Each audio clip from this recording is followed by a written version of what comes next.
So what's up mga higala, good day, welcome back to my YouTube channel Ngobs TV Moto Vlog. So today's video mga higala ay magsishare ako ng problema at solusyon ng ating Mio Salty, ang ating motor na to mga higala, no? So ngayon, as you can see, binaklas na natin yung ating panggilid at tinanggal ko na rin po yung torque drive natin. Yan, kasi nga yung problema ng ating motor ay nagdadragging. So sa mga Mio Salty natin na owner o gumagamit o kahit anong scooter, ang tanong dyan, ano po ba yung dragging? So paano natin malalaman yung motor natin ay nagdadragging? Pag nag-i-starting kayo ng motor ninyo, habang tumatakbo kayo ng mabagal, yung motor natin umuuga-uga, parang ganun, gumaganon. Tapos ang lakas ng vibration niya, grabe yung pagbabibrate niya, at mararamdaman nyo yan yung pagdadragging ng motor nyo. So may dalawang problema dyan sa ating pagdadragging problem. Unang-una dyan ay ang bell. Bakit yung bell ang isa sa makos ng pagdadragging? Kasi yung bell po mga higala, madideform po ito. Ibig sabihin po yung madideform ay hindi na siya magiging bilog talaga. Magiging oblong na siya mga higala. Yan yung isa sa mga cause ng pagdadragging. Okay? Bakit magdideform siya? Yun yung tanong din. Magdideform siya kasi mali po yung minsan, mali po yung ginagawa natin sa motor.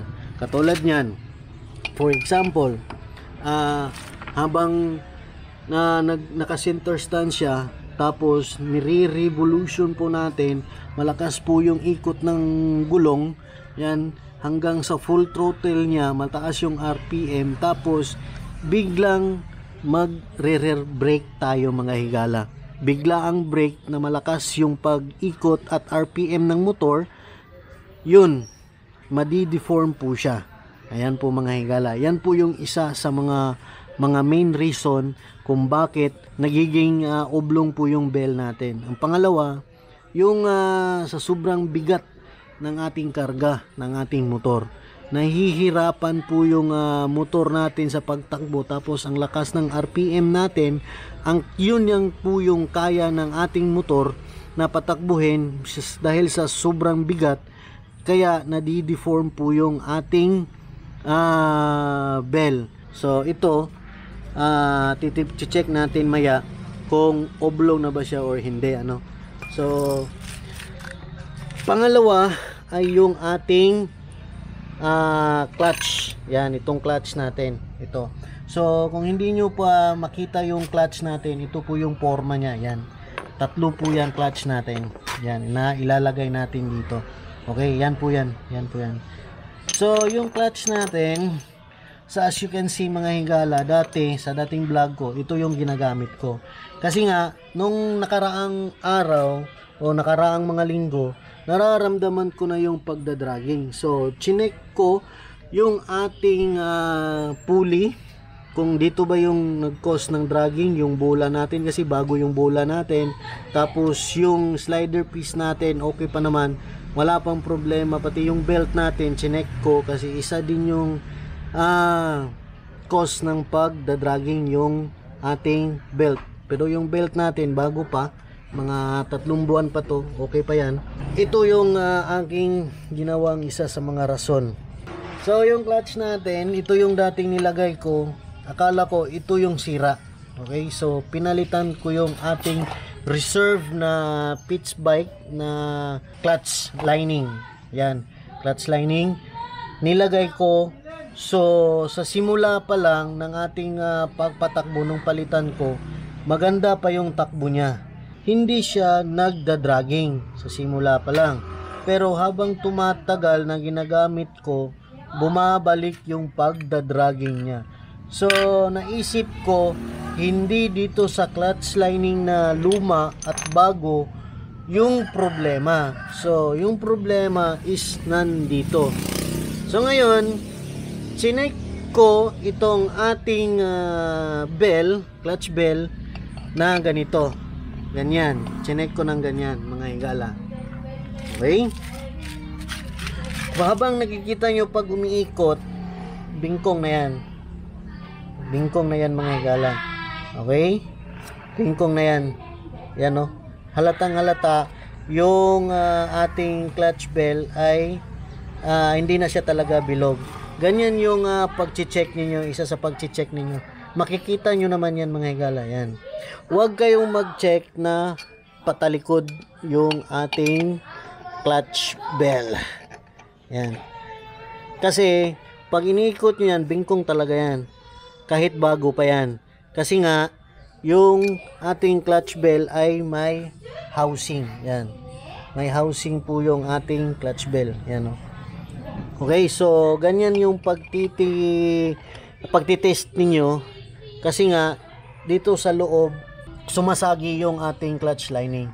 Yan, dito sa loob. So, itong bakal na to na kinakabitan ng housing, yung titignan natin. So, ayan, ulitin natin. Yan. Oh. Bingkong na talaga siya. Okay? So, dito nyo titignan sa gilid. Yan, oh. Yan, dito. So, bingkong na talaga yan, mga higala. Isa din sa pag-check kung bingkong na, kung nahirapan kayong tumingin dito kung bingkong na to o hindi. Isa sa mga gagawin ninyo ay yung clutch natin. Yan. So, as you can see, dito sa lumang clutch natin, hindi pantay yung kanyang kain, mga higala, no? Yan. Hindi pantay yung kain niya. Tignan nyo tong ito. Yung kulay itim dyan na sumasagi yung bell. Turo natin. Itong itim na to. Dyan sumasagi yung bell. Pero dito, yan, hindi pa siya kulay itim, di ba? So ibig sabihin, dito lang siya kumakapit, hindi rito. So ang dapat kasi niyan, pantay yan na pagkain ng sa clutch bell at lining. Pantay yan talaga, pantay. Katulad dito, ito lang yung ating nakain niya, ating natuloy. Yan. Yan lang siya. At saka dito rin, kasi ginamit ko to papuntang Davao kahapon. Ayan. Iba yung kulay niya, mas itim to, di ba? Itim kaysa dito. So, ang kain niya, ito, yung kulay puti. Yan. Yan lang yung kain niya. Kasi makikita nyo yan eh. Makikita nyo talaga yan, mga higala. So, ito, hindi niya nakakain yung dito sa gilid. Dito lang sa gitna. Yan, oh. May gas-gas. Ito rin. Yan, oh. Ito rin, oh. Ito rin. Ito lang yung kain niya, oh. Yan, oh. Yan. Nakikita nyo ba? Yung kulay puti. Puti na ito. Ito. Kulay puti. Diyan lang po yung kain niya. Ang dapat dyan, lapat na lapat yan. Lapat na lapat. Kulay puti yan talaga. Yan. Ito rin sa kabila. Yan. Oh, ito lang yung kain niya rito. Ito lang.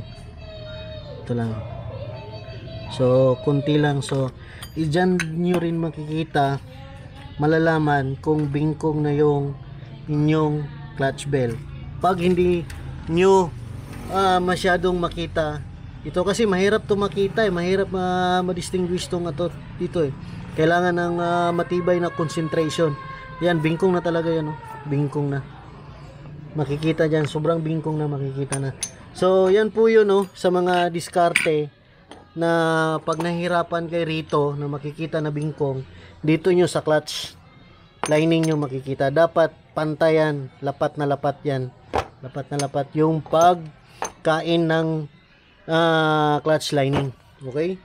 So, ang solusyon natin dito sa clutch bell ay mayroong dalawang solusyon. Unang-una, pwede natin i-regroove yung ating clutch dito sa loob. Yan. I-regroove natin yan dito. Dito mag-regroove yan dyan. Yan. Pwede natin yan punta sa machine shop, tapos i-regroove natin yan. Ano ba yan? Huwag lang kayong mag-regroove na pa ganun or pa islant, ganyan. Kasi mauubos yung ating clutch lining. Yung mag-regroove ka niya ganito, pag i-slice ganyan, Ganyan, maraming slice, tapos mayroon ding iba na ginagawa nag-i-slant. So ang maganda dyan, pag re-regroove, yung sundan nyo po yun ganyan, no? Yan, paikot. Yan, mag-regroove kayo dyan. Dyan, kumakapit din yung ating clutch lining. Okay? Pero same lang din kung saan lang siya kumakain, dun lang din lalapat yung ating clutch lining dito sa bell, kahit naka-regroove dyan. Okay? Kasi nga hindi na to pantay, pero effective naman din na kakain din siya. Pero sa akin, ayaw kong mag-regroove mga hingala. Kasi ayoko lang. Yun lang, gusto kong na maging ganito pa rin. Siguro hindi natin masasabi habang may paraan tayong pwede na gawin. Baka pwede kong gawin din yun sa future. Pero sa ngayon, hindi muna. So bumili ako ng bagong bell mga higala. Ito na. Yan. Bumili tayo ng bagong bell sa Rian dito sa Tagum, kasi sa Yamaha pumunta ako kanina, napakamahal yung ating bell sa may Yamaha, 650 pesos. So kulang yung budget ko, so pumunta ako dun sa Rian Marketing dito sa Tagum, napakamura lang. So nasa 400 pesos lang tong bili ko sa may Rian, pero genuine po ito mga higala, genuine. At saka mag-change oil na rin tayo mga higala, pati gear oil. Yan, mag-change oil na rin tayo. So as you can see naman din, yung ating clutch lining is makapal pa naman. Yan, makapal. So ang pagtitingin dyan mga higala, ganyan. Kung ang ating clutch ay lumalampas pa sa may bakal na to, itong bakal na to, lumalampas pa yan, ibig sabihin pantay, okay pa yung clutch lining natin. Pero pag pantay na yan dyan, kailangan mo nang palitan talaga. Okay? So ito, okay pa tong stock natin. So magiging reserba pa to mga higala, reserba. At least hindi ako bibili ng bagong clutch lining. So ito, hindi ko natatanggalin, dyan na lang yan. At ito, reserva ko na lang to sa future na pag-aayos or masisira to. Okay?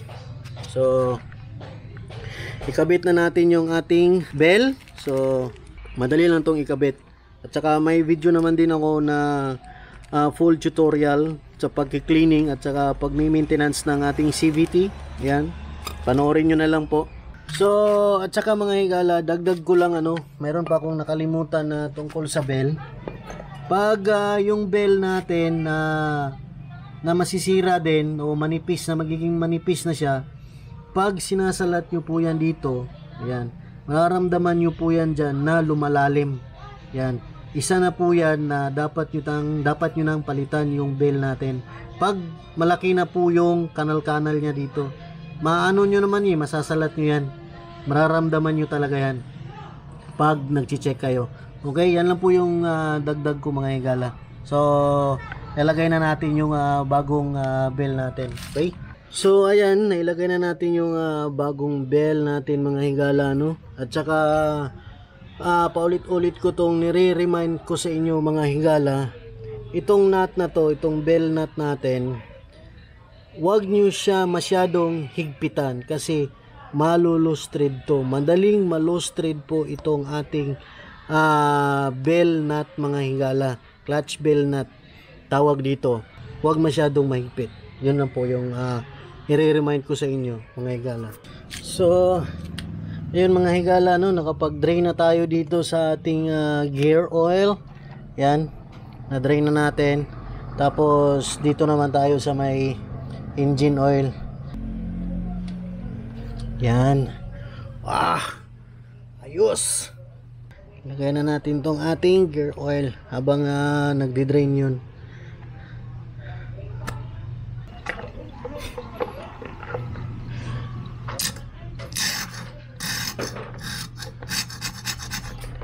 Ayun, ayos na. Naubos na. Lagay natin. Kailangan itaktak natin ng maayos.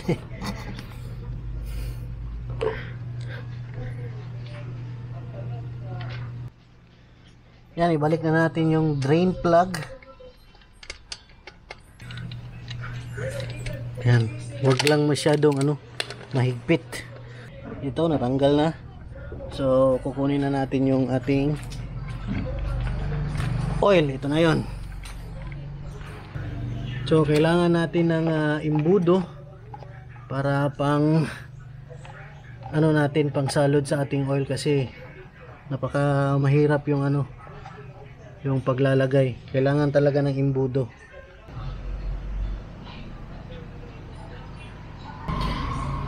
Sa Mio Sporty, yan, 800 ml lang po yung ilalagay natin, na hindi po 1 liter.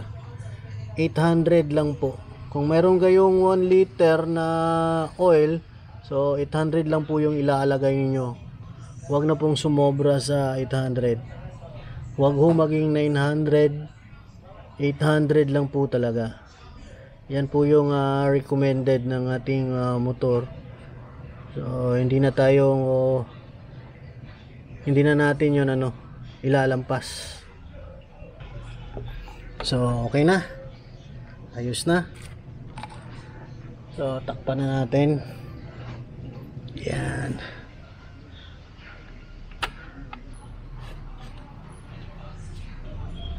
Yan, ayos. Nakapag change oil na tayo. So ayun na yun mga higala, sana may natutunan kayo sa panibagong vlog natin mga higala. Ayan, tungkol sa pagdadragging, ang problem at saka yung solution natin mga higala, at saka yung pag-change oil. Madali lang yan, basic lang naman yan, napakadali. So yun lang po yung cause ng dragging, yung bell at saka yung ating clutch lining. Ayan lang po yun na titignan ninyo.